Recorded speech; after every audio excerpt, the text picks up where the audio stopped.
That 4-year-old is dead. That 4-year-old is dead because the kid shot himself. Let's put up a picture full screen. 4-year-old kid in Georgia shot himself with a gun outside of a Publix store.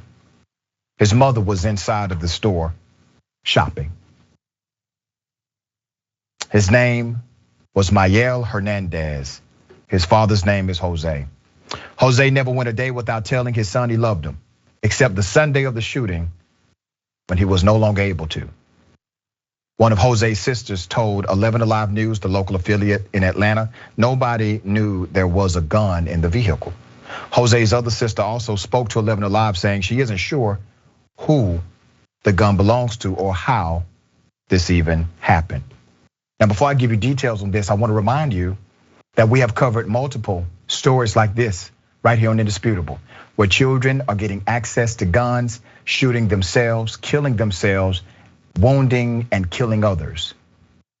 We also had Ted Terry, a commissioner in DeKalb County, a county right next door to Atlanta, who's trying to produce legislation to make it an offense for parents or other adults who are that irresponsible, because he wants to make sure there's accountability and an educational campaign to tell adults be responsible with your weapons.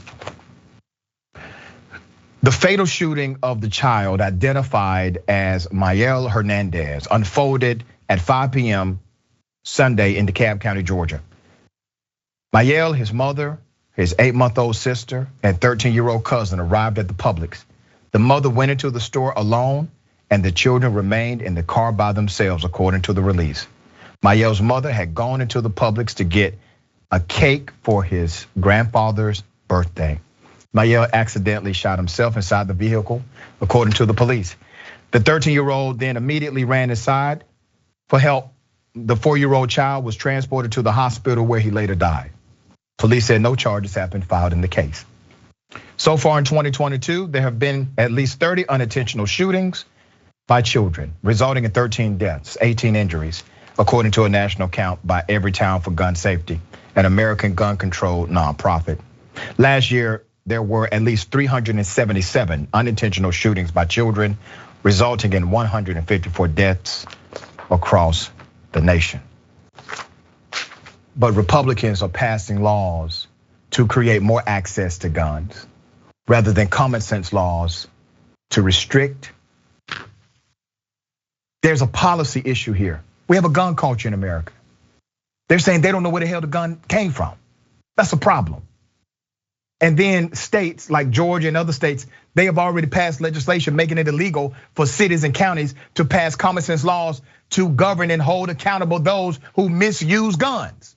They have prohibited the ability of local jurisdictions to pass common sense legislation as it relates to guns. But they believe in local control. Get out of here. Adrienne, thoughts? You know, when we talk about prosecuting parents who lose their child due to accidents like this, you would think that that would be unnecessary, because the thought that you might lose your child would be enough fear so that you ensure that they don't have access to a gun. But unfortunately in our society, that is not the case. And so the thought that we have to move to prosecuting them, it is sad and it's unfortunate, but the reality is if you will not protect your child and you essentially are gonna expose your child to these dangers or these harms, then somebody has to pay the price. I just hope that it does end up deterring people so that they make the right decision and they make sure that those guns are locked up. Yeah, well said.